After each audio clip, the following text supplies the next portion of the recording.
చేతులతోనే ప్రభు యొక్క ద్రాక్షారసంగా చెప్పబడుతున్న ఆ క్రీస్తు రక్తాన్ని కటెక్కుమని గొంతులో వేసుకుంటున్నామా ఆలోచించుకోవాలి. అర్థమవుతుందా మీకు? వాక్యము చేత మొదటి స్థానం అన్నాడు మరొక మాటలో. హృదయం ఎలా శుద్ధవుతుంది? వాక్యము చేత. మీకు అందరికీ తెలిసిన ఒక మాట చెప్తాను. ఒక మాట ఎవరస్తులు ఊడికి ఎక్కువ మాట్లాడతారు. యవ్వనులు దేని చేత తమ శుద్ధి ఏంటి ఏం చేత శుద్ధి చేసుకుంటారు? అర్థమైంది కదా మీకు? నేను లోపలికి వెళ్తాను. దేవుడు నా మంచి అంటే రెండవ పాఠంలో మన అంతరంగం శుద్ధి అవ్వాలంటే ఏం ప్రకటించబడాలి? వాక్యము ప్రకటించబడాలి. వాక్యము ప్రకటించబడాలి. అదే యేసుప్రభు వారు ఈరోజు పాఠంలో ఆయన చెబుతున్నటువంటి మాట ఏంటంటే, మీరు వారి కాలం అంటే వారు సున్నం కొట్టిన సవాలు, వారు పైకాల కనపడుతున్నారు అని చెప్పి ఒక పాత్రను జ్ఞాపకం చేస్తూ పైన మాత్రం తలతలలాడే రీతిగా తోమేస్తారు. ఇప్పుడు పండగ మీరు కూడా తోమేస్తారు. ఆ అట్లన్నీ తీసేసి ఆ కిలబట్టేసి అన్ని ఆ ఇద్దరు సామాను ఆ రాజ సామాను పేతాంబరి వచ్చేసి పేతాంబరి పౌడర్ ఆ పౌడర్ రాసేసి తోమెత్తే తెల్ల తెలిసిపోతాయి. ఇద్దరు సామాను రాజ సామాను ఇవన్నీ కూడా. మరి లోపల తోడు కింద అలాగే ఉంటుంది. వాసన అంతానే ఉంటుంది. అది దాని దగ్గర ఉన్న జబ్బు దేని దగ్గర? ఇత్తడి దగ్గర, కంచు దగ్గర. ఇత్తడన్నా కంచునే ఉంటాయి. దాన్ని ఇంగ్లీష్లో బ్రాస్ అంటారు. ఏమంటారు? బ్రాస్ అంటే ఇత్తడేని. అర్థమవుతుందా? తోముతారు కదా. ఇప్పుడు యేసుప్రభు వారు ఏమంటున్నారు? వీళ్ళు పాత్రలు పైన తోముతారు, బాగా కనపడతాయి. కానీ లోపల అతిథేంద్రులతోనూ కుళ్ళుతోనూ తోపుతోనూ అవి వాసన వచ్చేస్తున్నట్టు దగ్గరికి వెళ్ళి చూస్తేనే కానీ పైకి అందరూ బాగా కనపడతారండి. కౌంటర్లు అందరూ చోట కూర్చున్నారంట. ఎవరు? కౌంటర్లు రొయ్యలు గుడ్లో పక్కన రొయ్యలు పెట్టారంట. ఫ్రాన్స్ ఫ్రై పెట్టారు. ఆయన అలా ఏం వచ్చినట్టుకి గుడ్లో ఫ్రాన్స్ ఫ్రై అంతా అయిపోయిందంట. ఎవరు తింటారంటే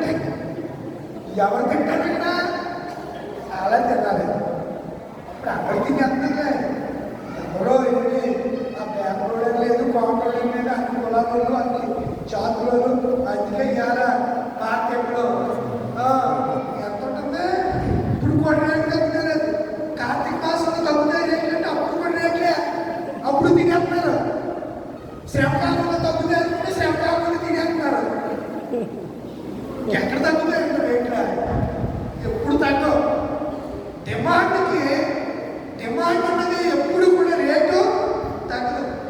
డిమాండ్ పడిపోతేనే రేటు తగ్గుతారు. కొనేవాడు లేకపోయినప్పుడు అప్పుడు దానికి రేటు తగ్గుతారు. కొనేసుకున్నప్పుడు ఎప్పటికీ తగ్గదు. ఎందుకు విషయాలు మనం ఆలోచించేసిన సమయం అవుతుంది అని మనం ఆలోచన చేస్తే యేసుప్రభు వారు మీరు బయట శుద్ధిగా కనబడుతున్నారు కానీ మీ అంతరంగంలో మీకు బాగోలేదు. మీరు అలా ఉంటే మీరు శిష్యులాగా మీరు అలా ఉండడానికి మీరు ఎలా ఉండాలి? అంతరంగంలో శుద్ధి కలిగి ఉండాలి. కక్ష, కార్పణ్యం, ఈర్ష్య ఇవేవి కూడా మరి మానవుడికి లేకుండా ఉంటాయండి అని అంటే ఉంటాయి. క్రీస్తు యేసునందు వారికి ఏదైనా సాధ్యమే. కొంతమంది ఈ మధ్య నేను ఒక చోటుకి వెళ్ళాను. అందరు కూర్చొని మాట్లాడుకుంటున్నాం. టేబుల్ వేశాను. అందరు కూర్చొని మాట్లాడుకుంటున్నాం. మరి లోపు దీనికి ఆ లోపల్లోని ఆ చేతిపట్టు ఎదుగుంటుంది. వెంటనే పాల నుంచి దూరం వెళ్ళిపోయి అమ్మాయి కూర్చున్నాడు. అక్కడ నా పక్కన బ్రదరు ఏమైంది అంటే ఎక్స్ప్రెషన్గా ఏం లేదు. నేను ప్రత్యేకించబడి నేను గొప్పవాడిని చూసాను. నా చిన్నప్పుడు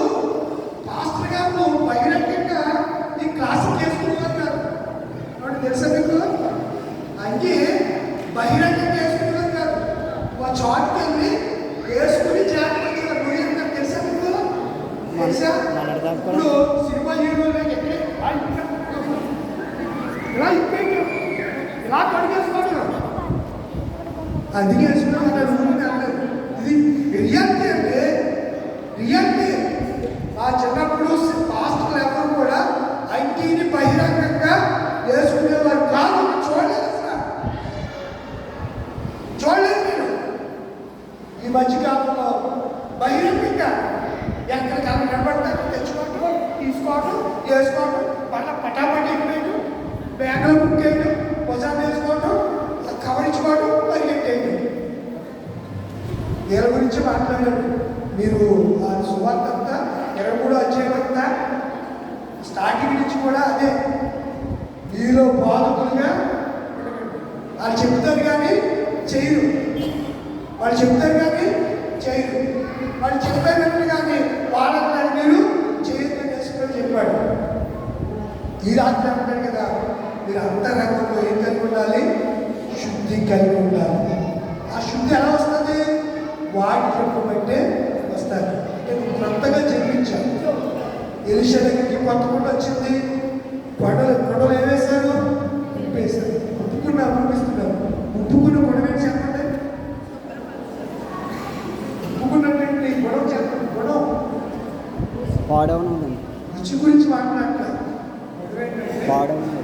ఎన్ని వేసినా మీరు ఎంత బాగా ఉంటుందా, స్పైసీగా నాటంలాగా వంటలు చేసేసిన ఉప్పు సమాంతరంగా ఉంటే తిరగాలి. ఉప్పు ఎక్కువైనా ఎన్నో ఉప్పు లేకపోతే చప్పులు కూడా తినడం కదా.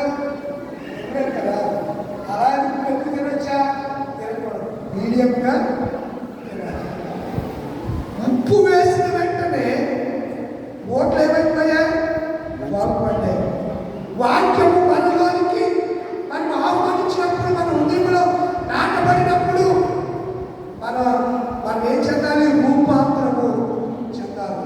గొంగలి పురుగు సీతాకోక చిలుకగా ఏ రీతిగా అయితే రూపాంతరం చెందుతారో మన హృదయంలో కూడా మన క్రొత్తదనం అనేది చూడాలి. చూసినా అంతే అంతే అంతే. ఆ నలుగురే, ఆ ఇద్దరే, ఆ ముగ్గురే ఆలే ఆలే ఆలే ఉంటారు తప్ప ఎవరు కొత్తగా రాడు. అది చేసుకుంటున్నాడు ప్రేమ పట్టణంలో ఎక్కడన్నా మీరు చేర్చుకుంటాకేమో ఇంటింటికి రోజు హౌస్ విజిటింగ్ అంటావు, అది అంటావు, రోజు ఇంట్లోకి వెళ్ళిపోతాం. వచ్చినాక కేట తీసాక వచ్చేసాక కాకి కాకి కాకి కాకి అంటారు. అది ఎక్కడ తెచ్చిందో అది వినవరాక మీరు దుర్మార్గుడు అని చెప్పేసి తిట్టేయండి. ఏ వాక్యం అన్నాడా? విధవరాట ఇల్లు దిగబిట్టు వాళ్ళారా వచ్చినాక నువ్వు రాకపోతే గుళ్ళు ఏమి లేదంటున్నారు. ఏంటంట? ఏమి లేదంటున్నారు. నువ్వు లేకపోతే అసలు చర్చ్ ఉండేదాన్ని అని ఇంటికెళ్ళి మా చాటాన్ని చెప్పి వచ్చాక కార్యకపోతే నాకు ప్రసంగం ప్రసంగం. నేను ఒక ఆత్మనే ఎక్కడ తీసుకొచ్చాను? భద్రాన్ని తీసుకొచ్చాను. ఆ ఆత్మను నేను పోషిస్తున్నాను. కానీ ఆ ఆత్మ నాకు పోషించట్లేదు. మళ్ళీతో పాటు పక్క పడవ ఒడ్డు చేరిని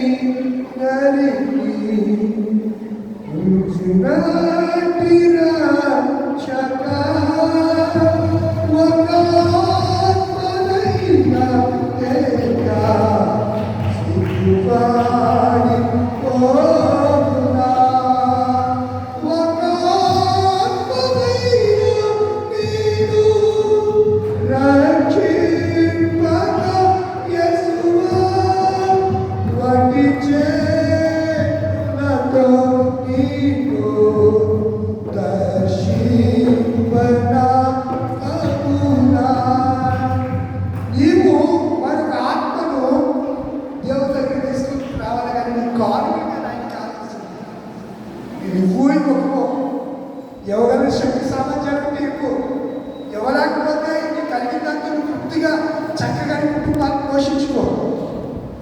అంతే తప్ప బాహ్యంగా కనపడాలని గొప్పలకు వెళ్ళి చదివికులకి వెళ్ళి గొప్పలుగా బోర్డు ముగించుకుని ఈ పనులు చేయకుండా వాళ్ళక మీరు అంతరంగంలో శుద్ధి కలిగి ఉండాలి. శుద్ధి కలిగి ఉండాలంటే ఏం కావాలని చెప్పాడు? వాక్యము కావాలని చెప్పాడు. మనకి ఈ రాత్రి ప్రభు వాక్యము మనకి అవసరం. ప్రభు యొక్క వాక్యము చేత మనము ప్రస్తావన చేయబడతాం. లేచి నిలబడతారా? ప్రార్థన చేసుకుంటాం.